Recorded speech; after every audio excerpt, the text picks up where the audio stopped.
Chapter 5 Pronoun. A pronoun is a word that takes the place of a noun, which can be a person, place, animal or thing. सर्वनाम वह शब्द है जो किसी संज्ञा का स्थान लेता है। यह व्यक्ति, स्थान, जानवर या वस्तु को संदर्भित कर सकता है। We use it to avoid repeating what has already been mentioned. हम इसका उपयोग पहले से उल्लेखित संज्ञा को बार बार दोहराने से बचने के लिए करते हैं। Example: Someone is absent because he is ill. सामन अनुपस्थित है क्योंकि वह बीमार है। इस वाक्य में समन एक संज्ञा है। ही का उपयोग समन के स्थान पर किया गया है ताकि वाक्य सरल और स्पष्ट हो सके। इसलिए ही एक सर्वनाम है। In the above example, someone is a noun. He is used instead of a noun, someone. So he is a pronoun. Kinds of pronoun, सर्वनाम के प्रकार. There are different types of pronouns on the basis of their use. सर्वनाम के उपयोग के आधार पर विभिन्न प्रकार होते हैं। एक पर्सनल प्रोनाउन, व्यक्तिवाचक सर्वनाम। A pronoun that is used to replace the name of a specific person or thing is called a personal pronoun.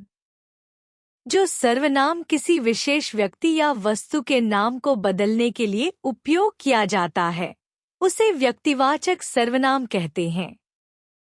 They are mostly used to replace proper nouns or collective nouns. इनका उपयोग विशेष्य संज्ञा या सामूहिक संज्ञा को बदलने के लिए किया जाता है। एक The dogs were running behind us. कुत्ते हमारे पीछे दौड़ रहे थे। यहाँ अस एक पर्सनल प्रोनाउन, व्यक्तिवाचक सर्वनाम है जो हम को संदर्भित करता है। यह वाक्य में हमारे स्थान पर उपयोग किया गया है ताकि संज्ञा को दोहराने से बचा जा सके। दो You are writing a letter. आप एक पत्र लिख रहे हैं। You एक पर्सनल प्रोनाउन है जो वाक्य में आप का स्थान लेता है। इसे विशेष रूप से संबोधित करने के लिए उपयोग किया गया है। 3 They are Americans. Way American हैं। दे एक पर्सनल प्रोनाउन है जो उन लोगों का संदर्भ देता है। यह वाक्य में व्यक्तियों के समूह को संदर्भित करता है। 4 He is standing at the stage. वह मंच पर खड़ा है। ही एक पर्सनल प्रोनाउन है जो वाक्य में किसी पुरुष, व्यक्ति को संदर्भित करता है। यह विशेष व्यक्ति उसका स्थान लेता है। 5 We are going to the temple. हम मंदिर जा रहे हैं। We एक पर्सनल प्रोनाउन है जो हम सभी को संदर्भित करता है। यह वाक्य में समूह के लिए उपयोग किया गया है। Possessive pronoun. A pronoun that is used to stand instead of a noun and a possessive adjective is called a possessive pronoun. वह सर्वनाम जो संज्ञा और स्वत्व विशेषण possessive adjective के स्थान पर उपयोग किया जाता है, उसे स्वत्ववाचक सर्वनाम कहते हैं। They represent ownership or belonging. यह स्वामित्व या किसी चीज के संबंध को दर्शाता है। Examples: This dress is mine. यह ड्रेस मेरी है। यहाँ mine एक स्वत्ववाचक सर्वनाम है जो मेरी ड्रेस को संदर्भित कर रहा है। Your books are kept on the table. आपकी किताबें मेज पर रखी हैं। Your एक स्वत्ववाचक सर्वनाम है जो आपकी किताबों का स्वामित्व दिखा रहा है। My house is very beautiful. मेरा घर बहुत सुंदर है। My का उपयोग घर के स्वामित्व को दर्शाने के लिए किया गया है। यह मेरा को स्पष्ट करता है। She has gone to trip with her friends. वह अपने दोस्तों के साथ यात्रा पर गई है। ह एक स्वत्ववाचक सर्वनाम है जो यह दिखा रहा है कि दोस्त उसी से संबंधित हैं। This car is ours, not yours. यह कार हमारी है, आपकी नहीं। Ours और yours दोनों स्वत्ववाचक सर्वनाम हैं जो हमारी और आपकी कार को संदर्भित करते हैं। As we know, there are 3 persons in personal pronoun, so it is with possessive pronoun as well. Let's read the table given in next page to know more about them. जैसा कि हम जानते हैं, व्यक्तिवाचक सर्वनाम में 3 प्रकार के व्यक्ति होते हैं और वही स्वत्ववाचक सर्वनाम पर भी लागू होता है। पर्सन व्यक्ति, subject, nominative object, objective, possessive. First person singular I, me, my, mine. First person plural we, us, our, ours. Second person singular plural you, your, yours. Third person singular he, bata, she, bata, it, him, bata, her, bata, it, his, bata, her, bata, hers, bata, its. Third person plural they, them, their, theirs. Remember it. When possessive pronouns are used before the nouns, they are actually used as adjectives, not pronouns. जब स्वत्ववाचक सर्वनाम किसी संज्ञा के पहले उपयोग किए जाते हैं, तो वे वास्तव में विशेषण के रूप में कार्य करते हैं, न कि सर्वनाम के रूप में। Examples: That blue car is ours. Pronoun: वह नीली कार हमारी है। सर्वनाम: यहाँ ours एक possessive pronoun है जो वाक्य में ब्लू कार के स्वामित्व को दर्शाता है। यह संज्ञा के स्थान पर उपयोग हुआ है। Our family is planning a get-together next month. Adjective: हमारा परिवार अगले महीने एक साथ मिलने की योजना बना रहा है। विशेषण: यहाँ आर एक possessive adjective के रूप में उपयोग हुआ है जो family संज्ञा का स्वामित्व दिखा रहा है। यह family के बारे में अधिक जानकारी प्रदान करता है। Demonstrative pronoun: The pronoun used to point out something or somebody that the listener already understands is called a demonstrative pronoun. वह सर्वनाम जो किसी वस्तु या व्यक्ति की ओर संकेत करता है जिसे सुनने वाला पहले से समझ चुका है, उसे संकेतवाचक सर्वनाम कहते हैं। There are 4 types of demonstrative pronoun. संकेतवाचक सर्वनाम के 4 प्रकार होते हैं। This यह, that वह, these ये, those वे। Examples: एक This is a garden. यह हमारा बगीचा है। This एक डेमोन्स्ट्रेटिव प्रोनाउन है जो नजदीक के बगीचे की ओर संकेत कर रहा है। यह दिखाता है कि बगीचा वक्ता के पास है। Though that building was designed by my uncle. वह इमारत मेरे चाचा द्वारा डिजाइन की गई थी। That एक डेमोन्स्ट्रेटिव प्रोनाउन है जो दूर की इमारत की ओर संकेत कर रहा है। यह स्पष्ट करता है कि इमारत वक्ता से दूर है। 3 These oranges are juicy. ये संतरे रसीले हैं। These एक डेमोन्स्ट्रेटिव प्रोनाउन है जो नजदीक के संतरे बहुवचन की ओर संकेत कर रहा है। यह दर्शाता है कि संतरे वक्ता के पास हैं। 4 Those books are not mine. वे किताबें मेरी नहीं हैं। Those एक डेमोन्स्ट्रेटिव प्रोनाउन है जो दूर की किताबों बहुवचन की ओर संकेत कर रहा है। यह बताता है कि किताबें वक्ता से दूर हैं। Interrogative pronoun: The pronoun that is used to make a question form is called an interrogative pronoun. वह सर्वनाम जो प्रश्न बनाने के लिए उपयोग किया जाता है उसे प्रश्नवाचक सर्वनाम कहते हैं. They can be easily identified by the fact that they often appear at the beginning of a question. इन्हें आसानी से पहचाना जा सकता है क्योंकि ये आम तौर पर प्रश्न के शुरू में आते हैं. Examples. एक Why did you not come sooner? आप पहले क्यों नहीं आए? यहाँ Why एक इंटरोगेटिव प्रोनाउन है जो प्रश्न का कारण पूछने के लिए उपयोग किया गया है. दो who is your dance partner? आपका डांस पार्टनर कौन है? हु एक इंटरोगेटिव प्रोनाउन है जो किसी व्यक्ति के बारे में जानकारी प्राप्त करने के लिए उपयोग किया गया है. 3. Why are you crying so much? आप इतना क्यों रो रहे हैं?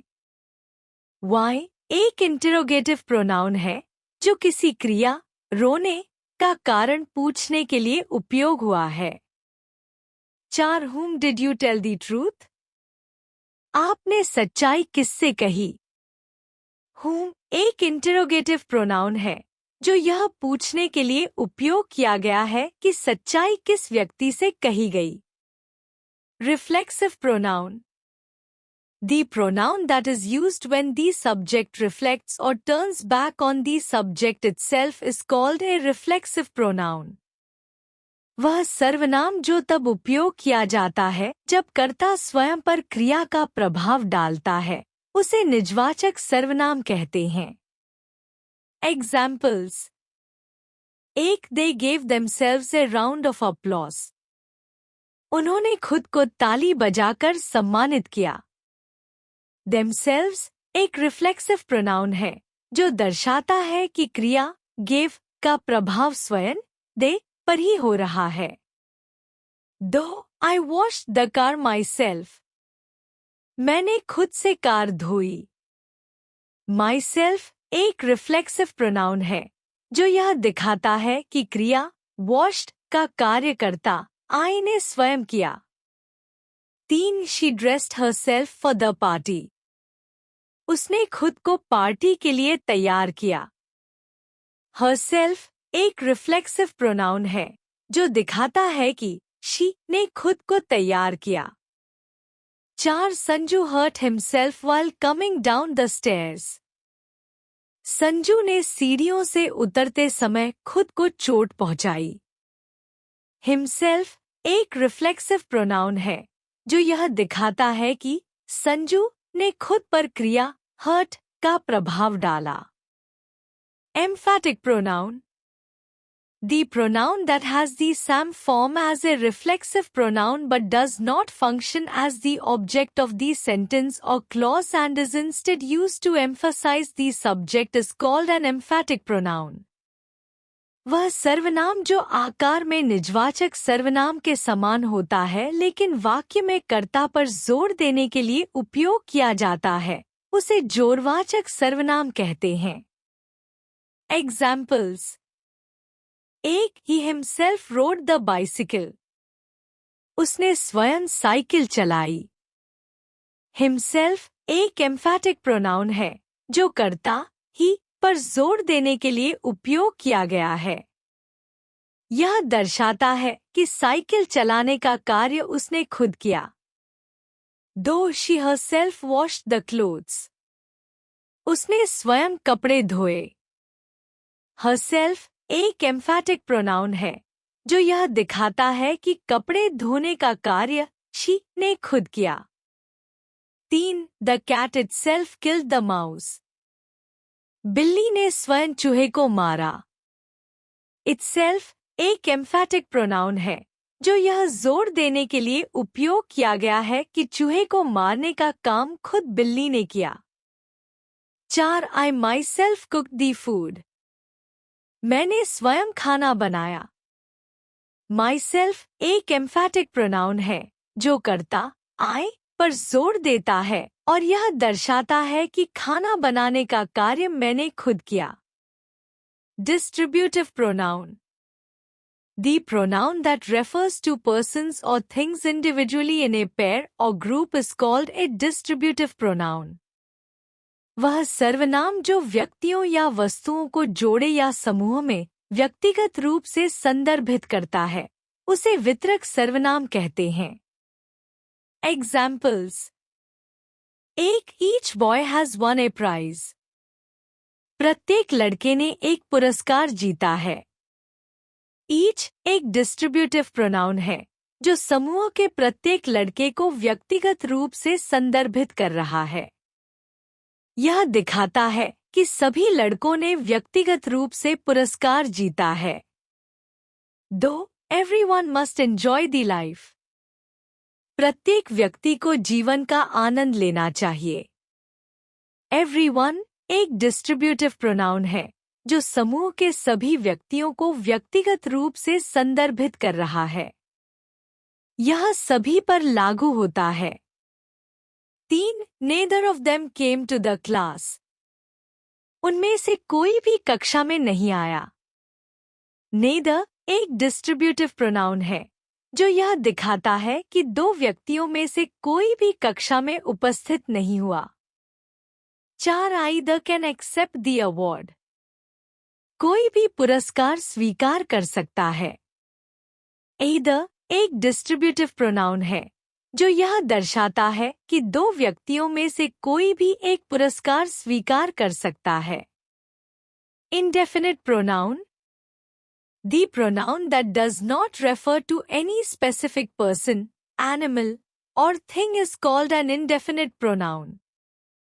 वह सर्वनाम जो किसी विशेष व्यक्ति, जानवर या वस्तु को संदर्भित नहीं करता है, उसे अनिश्चित सर्वनाम कहते हैं।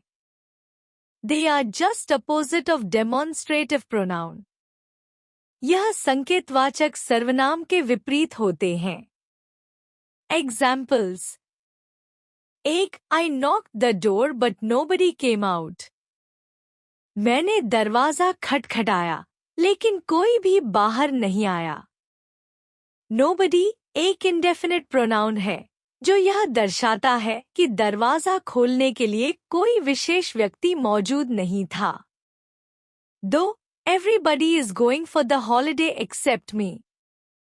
हर कोई छुट्टी पर जा रहा है, सिवाय मेरे।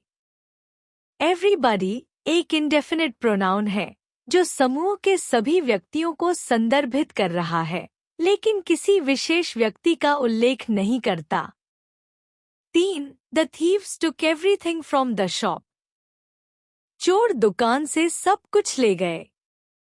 Everything एक इंडेफिनिट प्रोनाउन है जो किसी विशेष वस्तु को संदर्भित किए बिना पूरी दुकान की वस्तुओं को इंगित कर रहा है। 4. Nobody came to see our play. हमारा नाटक देखने कोई नहीं आया। Nobody एक इंडेफिनिट प्रोनाउन है जो यह बताता है कि कोई विशेष व्यक्ति नाटक देखने के लिए नहीं आया। Relative pronoun. The pronoun that is used to add information about a noun already mentioned is called a relative pronoun. वह सर्वनाम जो पहले से उल्लेखित संज्ञा के बारे में जानकारी जोड़ने के लिए उपयोग किया जाता है, उसे संबंधवाचक सर्वनाम कहते हैं। They also help to join two sentences together. यह दो वाक्यों को जोड़ने में भी मदद करता है। Examples. The person who called me is your teacher. वह व्यक्ति जिसने मुझे कॉल किया, तुम्हारा शिक्षक है। Who एक रिलेटिव प्रोनाउन है जो the person के बारे में अधिक जानकारी प्रदान कर रहा है और वाक्य के दो भागों को जोड़ रहा है। Though the boy whose arm is broken is my friend. वह लड़का जिसका हाथ टूटा हुआ है, मेरा दोस्त है।